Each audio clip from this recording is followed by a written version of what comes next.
e fez com que todo mundo arrumasse coragem, aquela lá do fundo da alma, né? Tipo aquela coragem que a gente tem na hora que a montanha-russa começa a subir, né? Eu acho que foi um pouco isso, a sensação de, né, todos os que tiveram que implantar, né, uma digitalização, uma transformação digital em tempo recorde. E hoje, então, a gente continua falando sobre esse tema, né, numa live, né, cujo o título é Acelerada Transformação Digital, e hoje no tema da educação. E é com um enorme prazer, né, que nós convidamos a Cristine Barreto, uma super especialista nesse tema, docente e pesquisadora da Fundação CECIERJ nesse território, e que foi por 10 anos, né, diretora de material didático, especificamente para a agenda de educação à distância. Então, agradeço aí muito a participação de vocês. E, Cristine, obrigada aí pela sua participação, e está contigo. Olá, todo mundo. Eu queria dizer que eu também estou com a coragem da estreia numa live, também estou na montanha-russa, com frio na barriga, e uma satisfação estar aqui. Obrigada a todos que estão aí, muito obrigada ao Parque Tecnológico pela oportunidade de eu compartilhar um pouco dessa minha experiência na Fundação, especialmente nesse momento, né, que a gente está vivendo com a EAD em foco no mundo todo. Especialmente agradeço a Lucimar, porque está sempre ligada às boas ideias e é uma das pessoas mais sagazes que eu conheço para perceber se as nossas boas ideias são boas ideias realmente, como é que elas podem ficar melhores. É uma satisfação estar aqui. Obrigada, pessoal do Parque, o Fábio, a Aline, pelo suporte, pela motivação, pelo carinho. Vamos lá, né? Eu, quando fui convidada para fazer essa live, eu fiquei um tempão pensando sobre o que a gente podia conversar aqui nesse momento, né, tão delicado, né? Tem milhões de coisas para conversar, por horas, dias, meses, né? E, bom, uma coisa que eu acho que a gente pode ficar tranquila é que a gente pode continuar esse bate-papo, tanto offline, eu vou deixar o meu contato para vocês ficarem à vontade para me procurar, se quiserem, mas a gente pode, de repente, retomar aí com temas que, a partir daí, possam suscitar novas dúvidas para vocês, né? E enquanto eu estava organizando a cabeça para essa nossa conversa, eu me deparei com um texto super recente, de março de 2020, autorado por professores e pesquisadores americanos de universidades, na verdade, voltados um pouco para o impacto das tecnologias de informação na educação superior, e no contexto do Covid-19, né? E embora esse texto se volte mais para a educação superior, tem tudo a ver com o que eu gostaria de discutir com vocês, que são educadores de qualquer área do conhecimento, qualquer nível de informação, de formação. Então, acho que eu pensei em trazer essa discussão orientada um pouco por esse texto. Acho que a gente vai inserindo exemplos aqui dos nossos contextos, mas a gente pode, depois na discussão, abrir a partir das coisas que vierem aqui e que parecerem interessantes para vocês, tá? Eu optei, então, em dividir essa nossa fala em 3 partes. Uma é falar um pouco desse momento emergencial que a gente está vivendo agora, com o Covid, essa situação do planeta inteiro, essa situação de tensão e de uma mudança abrupta que todo mundo está vendo em tantas instâncias, não só na educacional, né? E, feito isso, eu acho que é legal diferenciar esse contexto emergencial de uma situação remota de aprendizagem, de uma situação planejada de aprendizagem à distância, né? Assim, com maturidade, com características robustas, específicas da boa experiência de aprendizagem à distância. E aí, finalmente, eu acho que, tendo dito isso, eu queria fechar falando um pouco sobre como é que a gente pode conduzir essas práticas nesse momento, o que a gente pode estar atento no momento atual, e aí eu fecho e a gente discute, tá? Então, acho que são 3 partes aqui. Então, vamos falar um pouco sobre um momento emergencial que a gente está vivendo, né? Em que muitas instituições cancelaram suas atividades acadêmicas presenciais, suspenderam, né? E passaram a adotar, algumas cancelaram completamente e algumas outras, heroicamente, né, passaram a adotar um regime de ensino online em função do necessário isolamento social associado ao coronavírus e ao espalhamento da Covid-19, né? Esses cenários, diferentemente de experiências planejadas desde o início para serem vivenciadas à distância, para serem vivenciadas online, esse cenário é uma mudança temporária, essencialmente, né, no modo da oferta instrucional em função de uma situação de crise, que envolve, essencialmente, o uso de soluções que são plenamente remotas, né, inteiramente remotas, e que vão voltar ao formato presencial, uma vez que essa crise tiver sido ultrapassada. A gente espera que ela seja ultrapassada muito rapidamente, né?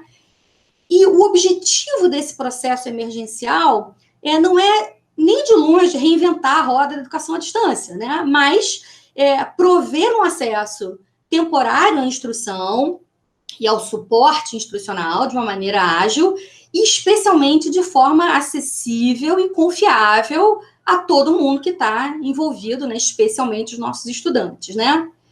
Então, dito isso, eu acho que a gente pode, todo mundo, ficar tranquilo para, como eu disse mais cedo para a Lucimar, divorciar a ideia de ensino emergencial remoto da ideia de educação à distância, como a gente entende que ela deve ser feita. E a gente pode partir para ser feliz nessa situação emergencial que é necessária. A gente está vivendo uma situação de crise, de risco, de perigo, de tensão, né? E a gente está se reinventando, e claro, a gente está se reinventando conforme a gente é capaz de se reinventar, conforme a gente tem condição de, num curtíssimo espaço de tempo, se reinventar.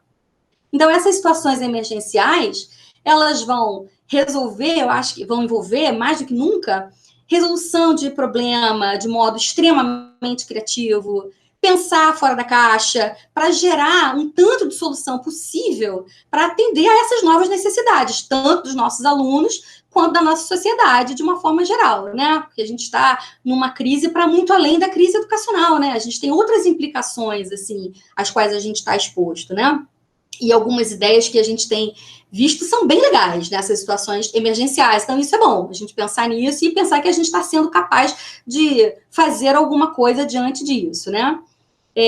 Então, várias escolas que já dispunham de um ambiente, escolas e universidades, né, que já dispunham de um sistema de educação online, de ações mistas de aprendizagem, né, tanto parciais, né, mais ou menos parcialmente, né, em variadas proporções, estão aí ajustando o seu suporte para atender as demandas dos professores, que, de repente, sempre estiveram acostumados a uma coisa meio 1 a 1, e ali a resolução de dúvidas pontuais, e, de repente, isso surgiu numa escala enorme e acompanhada de diferentes fluências digitais existente entre todo mundo que está envolvido, professor, coordenador, né? A gente vivencia isso, acho que todo mundo aqui de algum modo está vivenciando isso, eu vivencio isso em casa, vejo o coordenador entrando na sala porque o professor não conseguiu, deu o link para a sala errado, e os alunos inteiros estão esperando ele numa sala, e ele está na outra sala, e daqui a pouco a coordenadora percebe, os alunos ficam se falando, mas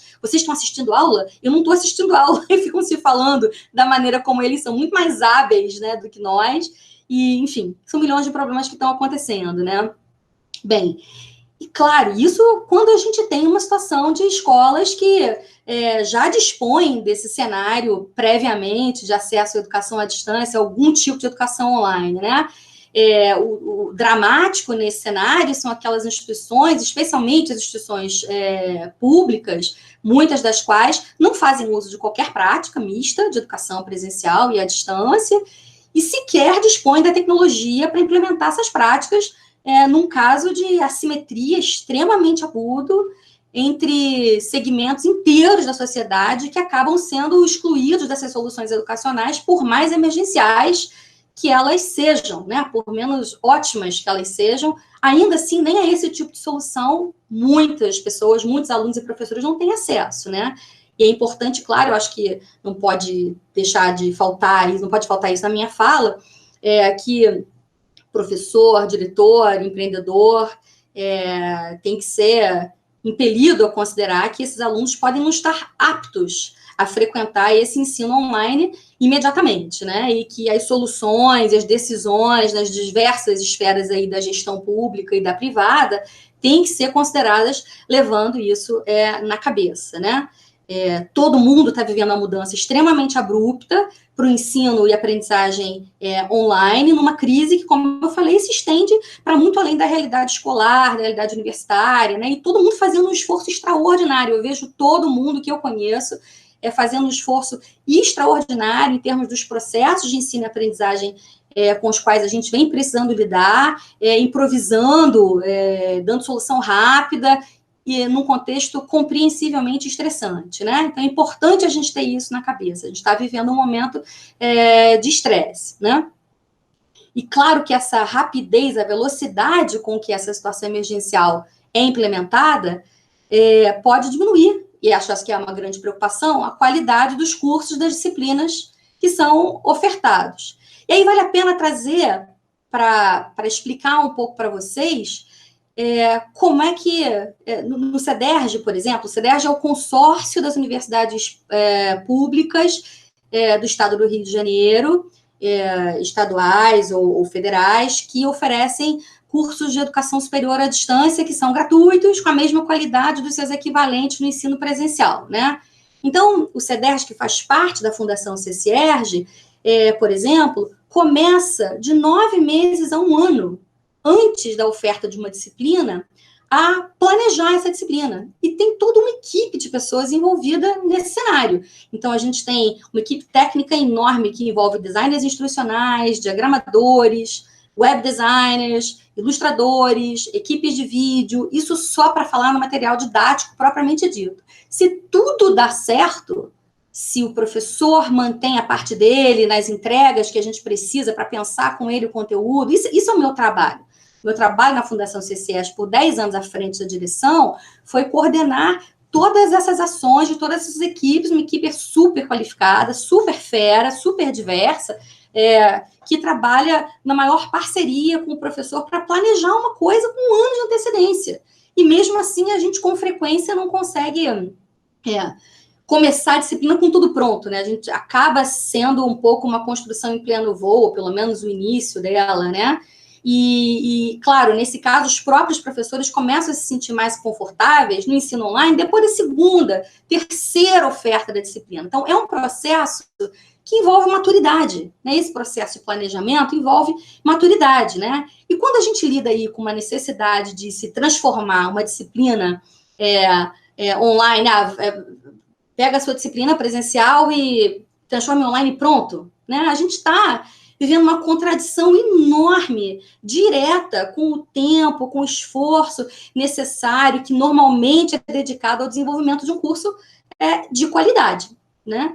Então, os cursos que a gente está criando nesse contexto emergencial, eles não devem ser tomados como uma solução de longo prazo, e tudo bem não serem tomados como uma solução de longo prazo, mas eles têm que ser considerados uma solução temporária para uma situação, um problema, uma crise imediata. Acho que isso é importante a gente ter na cabeça, e um pouco sobre isso que eu queria que a gente pensasse enquanto a gente está conversando, né?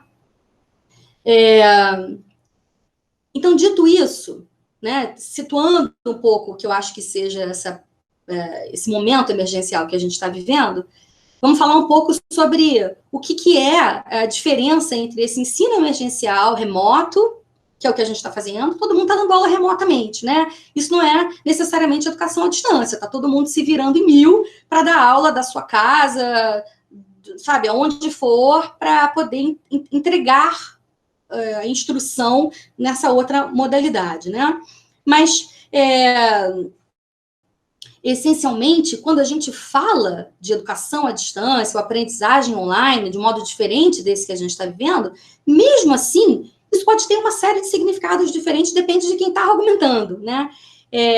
Tem vários termos diferentes, aprendizagem flexível, educação à distância, aprendizagem online. Eu gosto sempre de dizer que educação à distância apenas a distância é uma das dimensões dessa aprendizagem que pode ser flexibilizada. A gente pode flexibilizar o tempo, pode flexibilizar o modo de suporte, pode flexibilizar o tipo de avaliação, o momento da avaliação.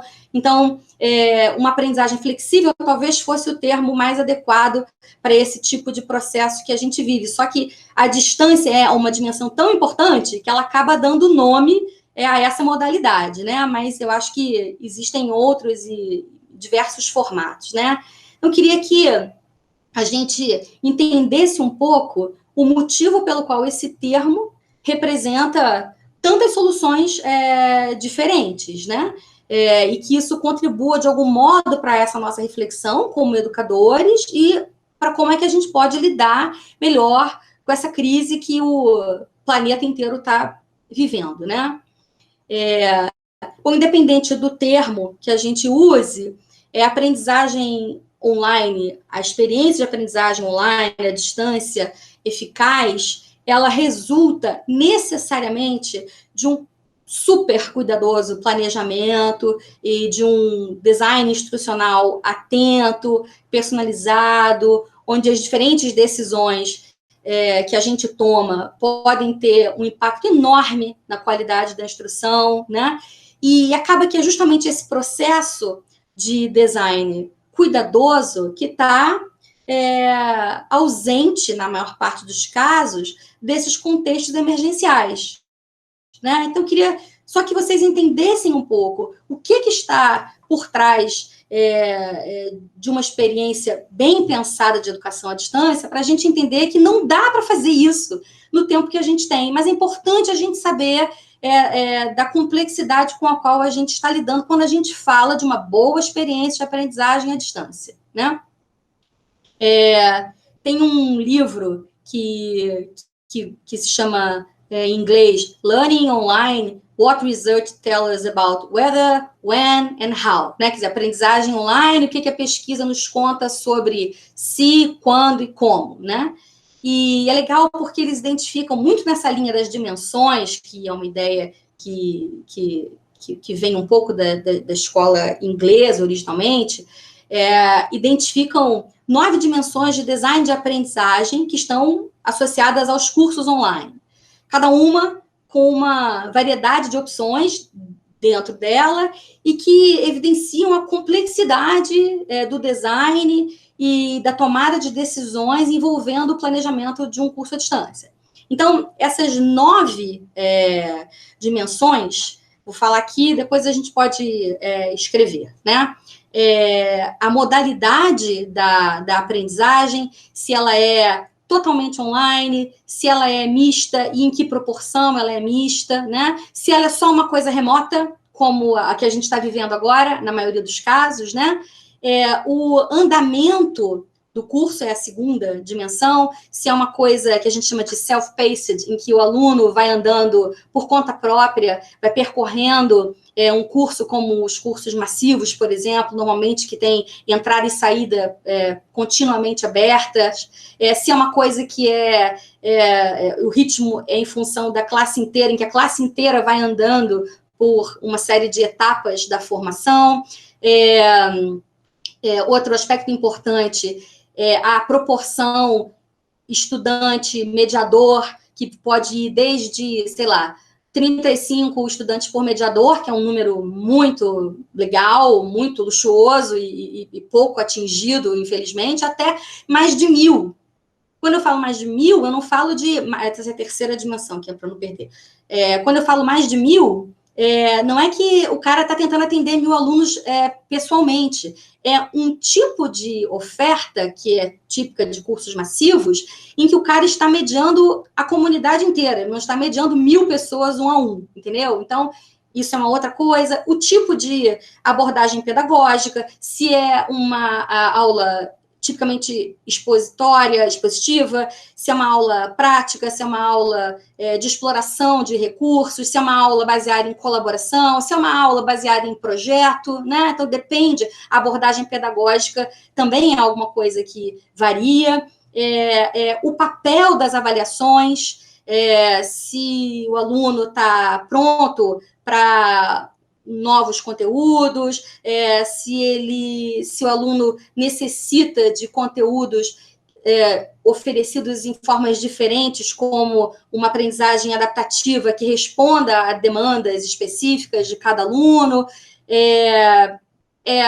uma maneira dele apenas ter uma nota para que ele seja avaliado conforme o desempenho dele, quais são os alunos que estão em risco de evasão ou de falharem nesse processo. Essa é uma dimensão, a dimensão de avaliação é super importante. O papel do mediador online, se ele é extremamente ativo, se ele tem uma pequena presença como alguns cursos massivos têm, ou se ele não tem presença alguma, se é uma coisa completamente por conta do aluno interagindo com o conteúdo, né? Existem várias propostas que são assim, que tem valor, nada disso que eu estou falando é uma coisa que não tem uma coisa que é uma combinação melhor ou uma pior, são combinações que você tem que fazer para entregar o melhor produto possível àquela demanda que existe de um determinado grupo de aprendizes, né? O papel do estudante online, se ele vai ter que ficar numa situação, então, ao mesmo tempo, né, que o mediador tem essa posição, tem esse papel, o estudante online também tem, se ele vai ficar só ouvindo ou lendo, se ele vai resolver questões, se ele vai explorar recursos, se ele vai fazer simulações, se ele vai colaborar com os pares, são graus de interação do estudante com o conteúdo e com os seus pares, que são variados também. O tipo de comunicação, se é síncrona somente, se é assíncrona somente, se é um pouco das duas, o tipo de feedback, que é a nona dimensão, né? Se é um feedback automático, se é o professor mediador que está fazendo isso, são os pares que dão. Então, essas dimensões são, claro, totalmente relacionadas, né? E elas não são proporcionalmente eficazes. Então, por exemplo, quanto mais aluno eu tenho, eu esperaria que mais feedback eu possa dar individual? Não, né? Porque dependendo do tamanho da turma com que você está lidando, uma série de estratégias tem restrições em relação a você poder usá-las ou não. Ações práticas têm restrição em relação ao tamanho da turma. O tipo de feedback, por exemplo, é difícil de implementar o feedback 1 a 1, dependendo de um número crescente de alunos, chegando a um ponto que pode não ser possível, de forma alguma, que um mediador vá prover um feedback de qualidade. Em termos de sincronicidade de comunicação, normalmente adulto é mais afeito, requer mais flexibilidade, é mais afeito a interação assíncrona do que estudantes mais jovens que estão mais assim ligados na estrutura de interações síncronas. Enfim, eu acho que isso tudo mostra que a educação à distância, na verdade, como qualquer processo de educação, né? Isso é importante falar, que eu acho que a gente, quando fala sobre isso, com foco na educação à distância, a gente está falando sobre isso na educação de uma forma geral, que entende que a aprendizagem é um processo que ele é tanto cognitivo, quanto ele é social, não é só uma questão de mera transmissão de informação, né? E a aprendizagem online eficaz, ela a experiência bacana de aprendizagem à distância é uma experiência que envolve uma comunidade de aprendizagem, né? Que vai dar suporte aos alunos, não só do ponto de vista instrucional, que é super importante, mas de outros engajamentos curriculares e outros suportes sociais. Então, a UNED, por exemplo, que é a Universidade Nacional de Educação à Distância da Espanha, que é uma parceira do CEDERJ há muitos anos, né? Os pesquisadores de lá colaboram conosco lindamente há muito tempo, tem, por exemplo, todo um plano de acolhimento dos alunos que entram, envolvendo comunidades de alunos que são veteranos e que conduzem grupos de discussão para ajudarem esse cara até o primeiro momento que eles fazem uma prova presencial, por exemplo, né? Então, tem uma série de coisas que eles podem ter acesso à orientação para o estudante, como é que eles vão organizar. A gente tem isso no CEDERJ também, né? Como é que a gente vai organizar? Olha, eu fiz a matrícula aqui, eu trabalho tantas horas por semana, então a pessoa orienta de que não é legal você tentar fazer toda uma disciplina, todo um período de uma disciplina ao mesmo tempo, é melhor você estender o tempo do seu curso, mas você dá conta de fazer ele decentemente. Então, são orientações, um tipo de suporte que está para além do suporte instrucional, né? E que é super importante, super importante. Assim como quando a gente pensa no ensino presencial, tem muita infraestrutura envolvida que dá suporte ao percurso bem-sucedido do aluno, né? O aluno tem acesso à biblioteca, o aluno tem acesso à orientação vocacional, o aluno tem acesso à alimentação, né? Na escola, ele pode passar o dia inteiro na escola, ele tem almoço, quantas vezes isso é um impeditivo da frequência do aluno à escola não ter merenda, né? Quantas vezes isso já aconteceu? Às vezes você tem um pequeno atendimento médico, você tem suporte, né? Então, uma coisa legal de pensar é que a educação presencial, ela não é bem sucedida só porque é legal, porque a aula presencial é legal, né? As aulas são um dos aspectos instrucionais de todo um ecossistema, né? Usando o termo aí que eu aprendi a usar com a Lucimar, né? Que é concebido especificamente para dar suporte a esse percurso do aluno, com recurso formal, com recurso informal, com recurso social, né? E é isso que a gente tem que tentar trazer para a educação online. É isso que a gente busca para uma boa experiência de aprendizagem. Você tentar trazer um ecossistema de suporte. Esse ecossistema de suporte requer investimento, requer tempo para ele ser identificado, para ele ser construído, né? Isso é uma coisa que tem que ter maturidade. Não é uma coisa que a gente faça de uma hora para outra no momento de crise. Não dá para fazer assim, de uma hora para outra no momento de crise. Entregar conteúdo online simplesmente pode ser uma coisa rápida, barata e necessária, né? Mas daí a isso ser confundido com uma educação online robusta, vai uma distância enorme. Então, assim, atenção com ofertas de transforme sua instituição na educação à distância, traga a educação à distância para sua instituição em 48 horas. Isso não existe. Isso não existe, né? Certamente não com esse nome, né? Eu li uma coisa recentemente muito legal que fala que comparar essa educação emergencial necessária que a gente está vivendo agora com uma educação online robusta é a mesma coisa que você confundir aula presencial com educação domiciliar total, né? Em que todo homeschooling é feito ali por alguém que está ensinando uma outra pessoa dentro de casa, né? Claro que não é só uma questão de ter alguém ensinando presencialmente, tem toda uma infraestrutura que está envolvida nesse processo, né? Muito bem, então aqui, cuidando da hora, para a gente depois poder abrir para pergunta, nosso terceiro ponto aí ok, então dado isso, a gente já entendeu qual é o contexto, a gente entendeu o que a gente não consegue fazer rápido assim, então aqui que a gente vai estar atento em termos de práticas, em termos de processos avaliativos, no momento que a gente está vivendo atualmente, né? Acho que uma das maiores preocupações é avaliar se todos esses esforços que a gente está fazendo estão se revertendo em resultados. Claro, está todo mundo vivendo uma situação super estressante, se esforçando, sabe, virando mágico quase, né? Para poder entregar o que a gente quer entregar como professor, não importa se é da escola ou da universidade, mas será que está funcionando, né? E eu acho que a pergunta é assim, o que a gente quer que esteja funcionando? Isso é uma coisa importante para a gente pensar nesse cenário atual, né? O que a gente tem que avaliar? E talvez o mais importante seja a gente pensar o que a gente não tem que avaliar, né? O que a gente não deve fazer é tentar comparar a versão presencial do seu curso ou da sua disciplina com a versão online.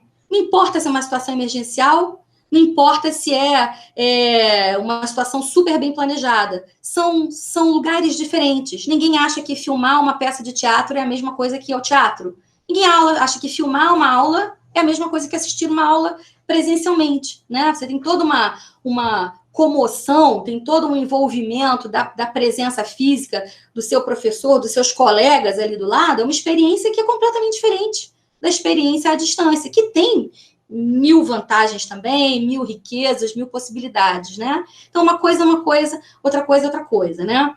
E uma experiência de educação à distância bem-sucedida pode ser avaliada de diversos modos, dependendo de quem avalia. O professor, tipicamente, está a fim de ver se os resultados de aprendizagem foram atingidos, se o conhecimento adquirido está lá, se as habilidades e as atitudes que fazem parte dos objetivos de aprendizagem foram conquistadas. Isso é um lado dos professores. Os alunos, por exemplo, têm um lado que, para além da aprendizagem propriamente dita, leva em consideração aspectos que são atitudinais, de interesse, de motivação, de engajamento, como sendo processos intimamente conectados com o sucesso da aprendizagem. Os gestores, por exemplo, nesse processo, têm que entender qual é a atitude dos seus professores em relação à instrução online, educação à distância, de uma forma geral. O quanto esse professor está disposto, aberto a um novo modo de ensinar, a perder o controle da sua sala de aula um pouco, né? Entregar mais o controle para a mão do aluno, quanto esse cara está afim de perder isso, né? E quanto isso vai afetar, o quanto ele está ou não, o professor estar ou não disposto a isso, vai afetar a percepção por parte dos alunos, da família, de todo mundo que está envolvido, de uma boa experiência de aprendizagem. Recursos e estratégias, o que você trouxe para implementar para a sua sala de aula, qual é a confiabilidade do seu sistema de entrega, qualquer que seja o sistema que você esteja usando. Os estudantes têm acesso a um suporte, os professores têm acesso a um suporte no que tange às estratégias pedagógicas, aos instrumentos que ele pode usar. Então, são várias dimensões que são capazes de influenciar a eficácia das experiências de aprendizagem à distância, né? Essas áreas de avaliação, esses fatores, são muito mais apropriados para experiências de aprendizagem que sejam bem planejadas e podem não ser viáveis ou apropriadas para uma situação emergencial.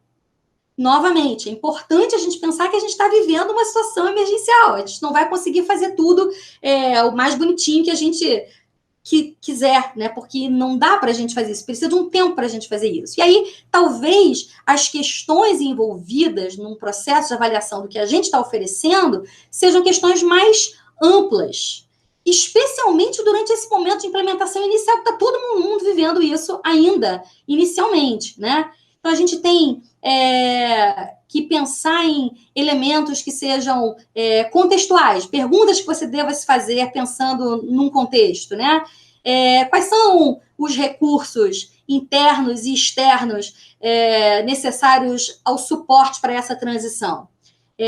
Todos os alunos já se perguntaram, todos os alunos têm acesso à tecnologia, ao acesso de boa qualidade à tecnologia para uma implementação mesmo que emergencial? Quais são os contextos institucionais, sociais, governamentais que afetam a viabilidade e a efetividade dessa transição? A gente vive aqui um dia a dia de novas resoluções a cada dia que regulam essa prática educacional no período de risco ao Covid-19. Então, cada dia tem uma informação nova, cada dia tem uma legislação nova, e a gente não pode, obviamente, descolar as nossas decisões desse contexto, né? A gente não tem independência, nesse caso, para tomar as decisões que a gente quiser, né? Como é que as interações com os alunos, com a família, com o pessoal institucional, como é que isso impacta a resposta percebida da sua instituição para essa mudança emergencial? Os pais dos alunos, por exemplo, estão suficientemente informados das decisões pedagógicas tomadas, dos processos de avaliação? Eu vejo grupos de pais que estão quase tão enlouquecidos quanto os grupos de gestores em relação às coisas que estão acontecendo, se a aula tem que ser considerada como reposição ou não, se isso vai ser avaliado ou não, aluno que faz prova colando ou deixando de colar porque está fazendo uma prova à distância. Enfim, a instituição está dando segurança aos professores em relação ao que se espera deles. Do ponto de vista do input que você tem, né? A sua infraestrutura tecnológica é suficiente para lidar com a situação de emergência, assim como a capacidade de suporte da equipe de suporte? Os professores têm tido desenvolvimento adequado para atender esse cenário? Em termos de processo, né? Onde é que a gente está tendo mais dificuldade? Aluno, professor? Em termos de produto propriamente dito, quais são os resultados programáticos desse contexto emergencial que a gente está vivendo? Isso é a última etapa, né? E acaba que eu acho que a avaliação dessa situação emergencial, ela é mais focada nesses elementos de contexto, de input e de processo, do que dos elementos do produto. Por quê? Porque você tem uma urgência de uma situação e de tudo que é necessário para que essa situação se implemente num período de tempo extremamente curto, que faz com que esses elementos de contexto, de infraestrutura e de processo sejam críticos, sejam mais críticos, né, para serem vivenciados pela escola, pela universidade, e eles são anteriores à aprendizagem e à avaliação do elemento aprendizagem, entende? Então, não é que não seja importante avaliar a aprendizagem, é que você vai ter que lidar com uma situação tão crítica em outras dimensões que talvez você deva, nesse momento, entender que se foca em entregar alguma coisa conforme você é capaz e entende que a gente talvez precise viver soluções imperfeitas em alguma medida. Talvez a gente fazer uma avaliação somativa posteriormente à crise,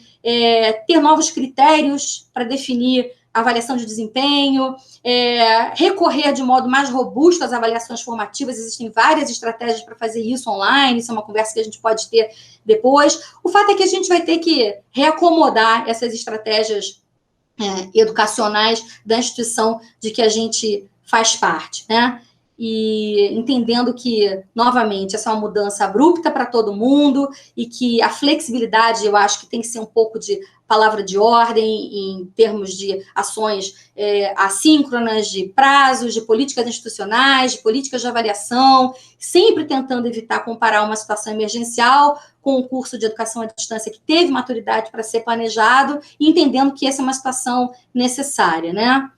E para fechar aqui, a gente abrir para as perguntas, eu, há pouco tempo, uma amiga muito querida compartilhou um texto por WhatsApp, dizendo que havia uma certa descrença da parte dos professores, dos educadores, de uma eventual herança que a gente poderia levar após a pandemia, né? E o texto falava de uma maneira muito equilibrada e trazia dados de acesso a computador, a celular, nas casas das classes A, B, C, D. Então, isso era uma coisa muito legal, foi um texto muito legal de ler, né?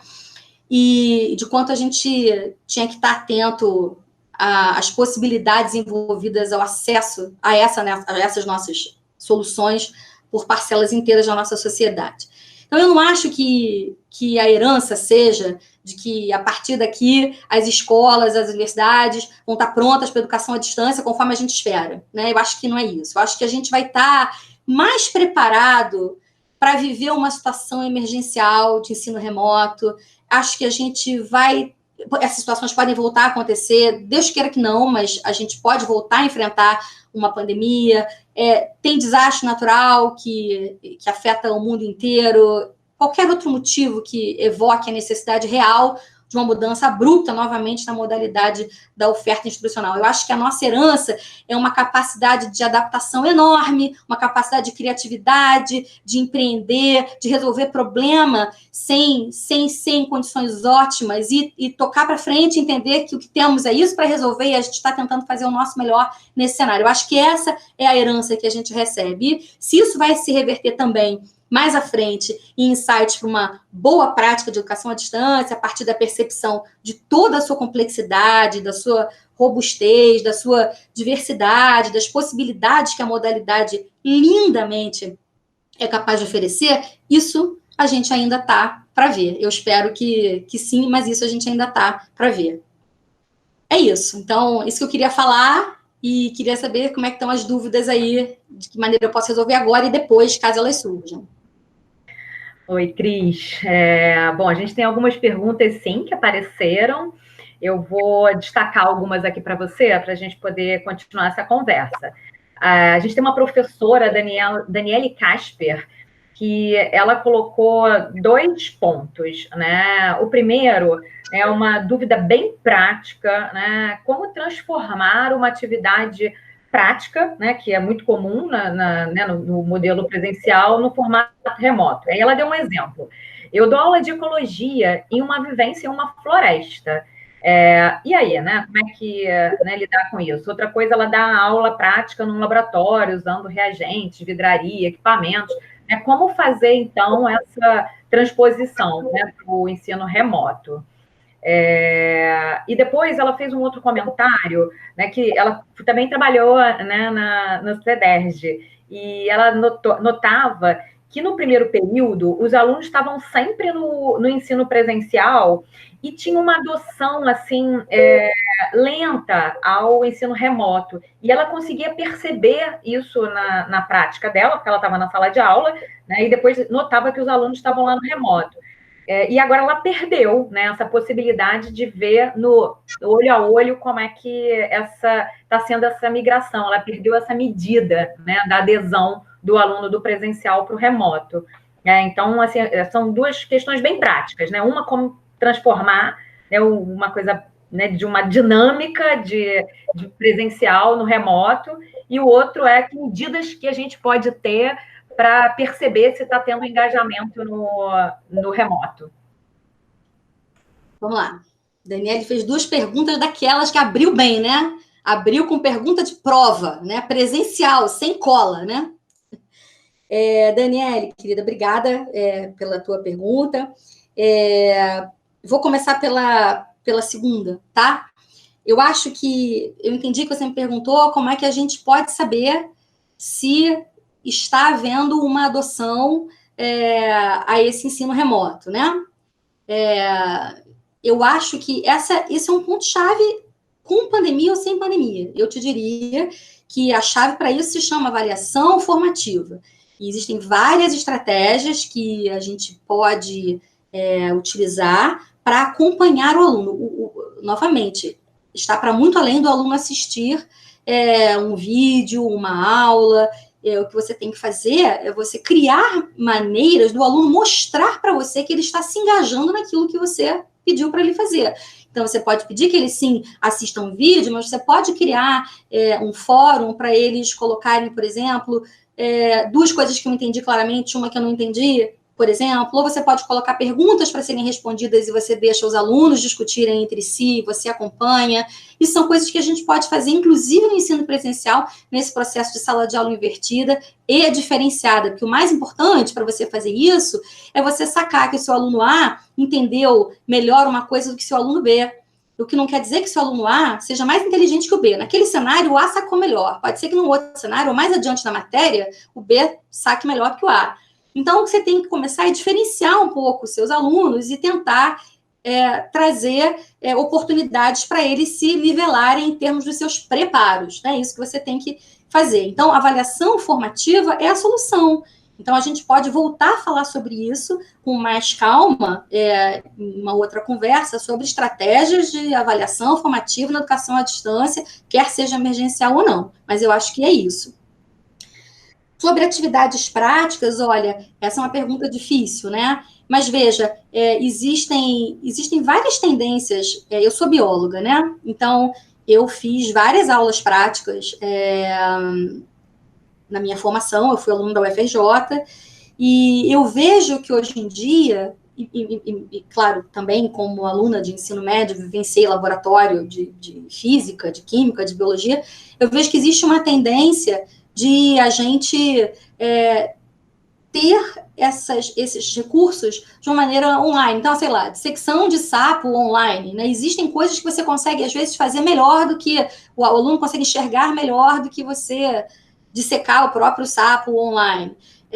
Ecologia, rapaz, eu não sei te dizer, mas talvez, eu sei que a gente tem as nossas aulas no CEDERJ, né, de ecologia, as pessoas vão para o campo, mas nesse cenário, talvez a gente precise de um pouco de criatividade, ninguém vai conseguir ir para o campo, né, mas você pode tentar buscar, e se você for para o campo, se você é de um polo do norte do estado, você não vai ter o mesmo ecossistema que você veria no sul do estado. Então, eu acho que uma maneira é você tentar começar a registrar as práticas, a trazer um roteiro de exploração a partir da observação de uma situação que os alunos não teriam condição de vivenciar. E isso é legal, porque essa diversidade soma, né? A distância passa a ser uma solução para alguns problemas. Mas laboratórios de química, a gente há pouco tempo teve um edital da CAPES premiando inovações. Então, uma das coisas mais legais que foi feita foi um pequeno laboratório que podia ser implementado a um custo muito baixo, e eu acho que tinha uma pegada online, eu não me lembro agora bem, mas eu acho que tem uma série de soluções que a gente deveria cada vez mais explorar, e eu acho que é isso que a gente tem que fazer nesse cenário especificamente, né? Mais perguntas, Lucimar? Espero que eu tenha respondido a Daniele, assim, minimamente. Mais perguntas, sim. A gente está tendo um probleminha de conexão, Cristine, mas vamos continuar, né? Porque está sendo gravado e depois a gente vai disponibilizar. Temos uma pergunta de uma pessoa que o codinome é Razek82. Razek? Razek. E está perguntando como, né, lidar com avaliações. Vamos lá, Razek. Sim, tem 2 cenários aí, tá? Um é o que eu acabei de falar para a Daniele, que eu acho que a chave da aprendizagem, da boa formação, chama-se avaliação formativa. Você acompanhar o aluno em formação, e você mudar de rumo quando você perceber em tempo que alguma coisa não está funcionando bem, né? Se você só vai para o processo de avaliação somativa, ou seja, aquela prova no final da matéria, né? Uma prova que tem lá uma amostragem ali do conteúdo, você perde a chance de sacar quando o seu aluno não está indo bem. Então, acho que tem 2 cenários. Qualquer que seja a modalidade, presencial ou à distância, a avaliação formativa é a chave do negócio. Então, tem milhões de maneiras como essa que eu acabei de falar para a Daniele, num caso remoto, por exemplo, de você pedir que seu aluno faça alguma coisa com o material que você disponibiliza para ele, né? Você tira um pouco essa situação de oferta direta de conteúdo como sendo a única maneira do seu aluno aprender e se engajar no conteúdo. Então, ele vai ler um texto, ele vai ver um vídeo, ele vai visitar um site, ele vai fazer uma pesquisa, ele vai ter um blog, ele pode escrever um blog. Então, você cria recursos que motivem seus alunos, porque isso é super importante, de forma que eles se engajem de verdade, não fiquem sentados assistindo a você falar todo o tempo, e que a partir daí você possa avaliar quem está pronto para o quê, e como é que você pode ajudar a nivelar mais o preparo. Então, em vez de você baixar o nível para todo mundo se nivelar pelo cara que não está tão preparado quanto os demais, você bota uns banquinhos para você ajudar a quem está mais para baixo a subir mais facilmente ao chegar no lugar que os outros estão. Bem, em relação à avaliação somativa, que pode ser uma questão, né? A gente já vinha conversando sobre isso há algum tempo. Existem algumas estratégias de avaliação somativa de prova virtual, né? Não sei se foi exatamente isso que você me perguntou, mas acho que essa é uma dúvida que as pessoas têm que ter. Primeiro, a CAPES lançou um edital para prova virtual, em que 4 ou 5 instituições foram contempladas, e o objetivo era desenvolver sistemas de aplicação de provas virtuais, obviamente gratuitos. Então, a gente pode depois, eu posso compartilhar quais são essas instituições, qual foi o edital, para vocês investigarem isso. A prova virtual, que a gente não usa no CEDESP, porque a gente nunca sentiu essa necessidade, é uma prova que aqui é mais... As medidas de segurança envolvem desde você limitar o tempo para uma pessoa responder uma pergunta, então você tem, sei lá, 5 perguntas, 50 minutos, alguma coisa assim, até você não poder voltar à pergunta anterior, para você não ficar lá com o Google aberto. Uma coisa de Google que é importante falar é que, independente de todas essas questões de segurança com as quais as pessoas se preocupam, eu acho muito mais seguro você fazer uma questão que não seja googável, entendeu? Assim, muito mais legal é você propor uma questão inteligente que deixe os caras googarem o que eles fizerem, que você tem que, de alguma maneira, entender que você está dando um problema para o cara resolver e que não está no Google a resposta, né? E se tiver nos colegas, melhor. Se os colegas estiverem no grupo lá discutindo, ótimo, excelente, né? Mas, enfim, então vão desde isso, de você ter uma segurança em termos de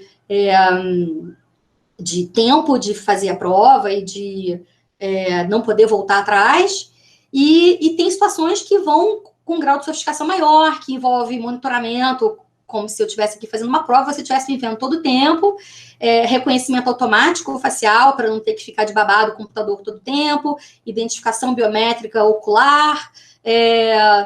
Eu, outro dia, discuti aqui até a maneira como a pessoa usa o teclado. Tecla é um modo de você reconhecer se é a pessoa que está teclando ou não. Então, se cada um de nós tem um padrão de acesso a esse teclado. Então, tem algumas soluções que existem que vocês podem tentar investigar, se for importante fazer isso. Eu acho que uma boa pergunta é melhor que qualquer estratégia de segurança, mas talvez a gente entenda que essa avaliação somativa só possa ser feita depois da pandemia. Se for isso, é isso, entendeu? A gente cria um outro critério de avaliação de desempenho e volta para a pandemia, volta para a situação de avaliação somativa tradicional depois. Essa é uma possibilidade. Foi. Muito bom, Cris. A gente tem outras perguntas, mas o nosso tempo está se esgotando, né? Então, queria deixar aí, né, uma dica para quem, né, não teve sua pergunta respondida aqui no ar. Nós vamos trabalhá-las no pós-evento, né? Então, continue acompanhando as mídias, né, do parque, que a gente vai continuar discutindo esse tema que é muito rico e muito precioso para a gente. A gente ficou um tempinho fora do ar, uns 3 minutos, mas a live está toda gravada e terminada a sessão aqui, vai ficar disponível no nosso canal do YouTube. O nome do canal é Inova Parque, né? Então é fácil de vocês encontrarem, né? É isso, gente. Cris, quero agradecer muito sua participação, né, a sua generosidade em compartilhar aí toda a sua experiência, né, conosco, que é enorme, e eu tenho certeza que dessa conversa de hoje, desse papo reto, né, outras conversas vão se desdobrar.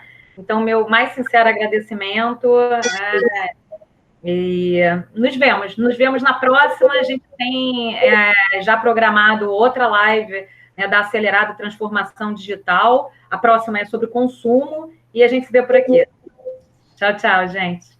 Cris, por favor, se despeça. Eu queria me despedir e agradecer a todo mundo uma vez mais, e eu queria que vocês compartilhassem, eu acho que vocês já fizeram isso, tanto o meu e-mail quanto o meu WhatsApp. Pode mandar o WhatsApp se tiverem dúvidas, vai ser um prazer. Eu posso não conseguir responder na hora, mas eu sempre aviso, não posso responder agora, mas daqui a pouco eu tento responder.